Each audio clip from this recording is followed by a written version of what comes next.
our Marriage Success Program Studio Talk. Thank you all for joining us, and we're so excited to have you.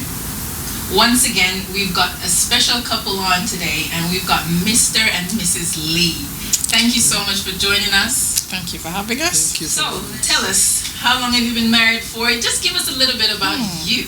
Let Sam answer this. Let me see if he's been paying attention. Sam, how long have we been married for? So, we'll be married 18 years. Wow. Come October. Yes. 4th of October. Amazing. Which is the same day as my, is it 4th or 2nd? It's We're the in trouble 2nd. now. Always confuses me, actually. Because what happens on the 4th? There's something on the 4th. It's the 2nd of October. Same day as Gilda's mom's birthday. That's my mom's Wow. birthday. So I'm never likely to forget my mother-in-law's birthday, which is great. Because I would regularly send her a message so she knows I remember. We've been married now 18 years. We met in Leeds, Leeds City Centre. I was out evangelizing. 20 years back now. Yeah, about 20 years ago. So I was out evangelizing. You want to know how we met? Oh, wow, yes, Yeah. of course, please. I'd met a friend after work, and those days we used to meet out in town in Leeds, and we just reach out to people. And so my friend Yomi met me after work, and we were evangelizing. And normally we wouldn't talk to black women. I don't understand why. You know what they're like. They think you're trying to chat them up. Oh, And it was two guys. It was two men. And so we would normally not go anywhere near black women. However, this day we looked around town. It was on Brigade, and there was nobody. Yeah. There was nobody in town that day. And coming up Brigade was this young lady with the headphones on, minding her own business. And I said to Minding my Yomi, very own business. and I said to Yomi, I'm going to reach out to her. And so I just stopped her, invited her to church. We had a very nice conversation, the three of us. And then I asked for her number, which she gave to me. And then I handed it over to the sisters in the church. And then they followed up on her. And then 2 years later, we're married. But again, Gilda always talks about why she doesn't know why she gave me her number. It's true though, because the thing about it is, like, I was fresh to the UK, and I was doing my degree then, and I just remember walking away thinking, why on earth would you silly girl give two strange men who claim that they go to some church somewhere and they're reaching out to people, you don't know who these people are, and you give them your real number? That is amazing. But God works in mysterious ways, doesn't He? Absolutely, So, and you're here today. I am here today. Amen. I'm here today. Amen. 20 years later. Indeed. So yeah, it's all good. Indeed. I'm thankful. Nobody was on the road that day. You are the special one. Absolutely. Oh yes. Oh yes. My first, I call her my ready-made daughter, who is 30 in September. And together we've got two boys. Two teen ragers, as I call them. That's a new one. Yeah. Teen ragers. 15 and 17. Yes. So yeah, proper teen ragers. What do you think about, I don't know if we're going to have to speak about what the Bible says or about your experience. What do you think about a Christian marrying a non-Christian? I think we have couples within church that we go to who I guess probably would have started as, or one of them would have started in a different religion, so to speak. I think and this is firstly my opinion, let me start there.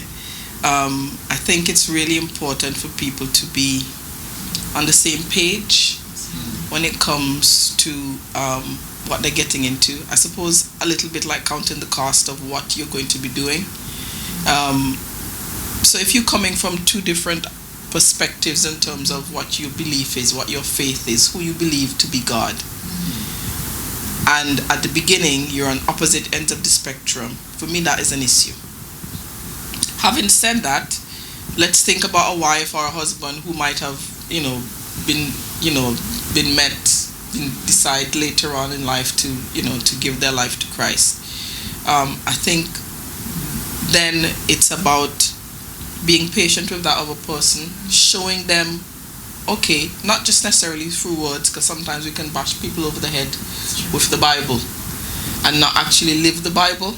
not live what God's standard is for marriage, number one, for us as disciples of Christ, understand what it actually means to serve God, understand even sometimes as a woman what our role is in the home, from a godly standard, but also checking out what it says about husbands, because really, to be honest, I think we have the shorter, the easier deal. I think, I know I'm probably going to get bashed for this, because all women see is be submissive, and they think, do I become a doormat? No. But go back to what it says the standard is for husbands first. What did Christ do for the church? He died. And how did he die? He didn't just take a pill and lie down and go to sleep. He suffered. It was a huge sacrifice. So for me, I think it's emphasizing those things in terms of marriage and just letting people, like you were saying about, I suppose, not spending time before we get married to work out what we're actually getting ourselves into. Because you don't just pull up in a car and just start driving. You need to know where them gears go. You need to know how to put petrol in it. But sometimes we're heading to marriage completely blindfolded. Yeah, I think for myself, the Bible does talk about don't yoke with unbelievers. Yeah. So there is no gray area there. So I understand that. But I also know the world is the way the world is. For me, the key really is understanding you're coming from the same place. So understanding what is love. Love is patience, love is kind, love is not self-seeking. Do you both understand that as husband and wife? Does the husband, whether he's a Christian or not, understand that he needs to love his wife just like Christ loved the church? And he doesn't have to be a Christian, but he needs to understand that his wife is his priority above everything else. Are they coming from that same page?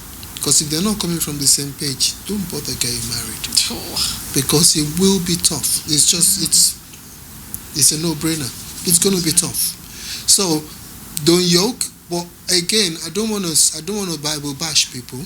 But there are people who are Christians who don't actually understand what that means. Yeah. So there are Christians who don't understand what love is, who don't understand the fruits of the Spirit, and they're Christians. So really, it's again understanding who are we talking about. Yes. But for me, the bottom line is understanding you're from the same place. You have the same standards. You have the same expectations from each other. And whether you're Christian or not, for me, that's the important thing. Yeah, that's a really good point. Wow, that's a very strong point. Now, you have this young lady, very powerful and Christian lady. So what advice would you give to that young lady if she has a fiancé who is non-Christian? So what kind of advice would you give to this young lady? Pray.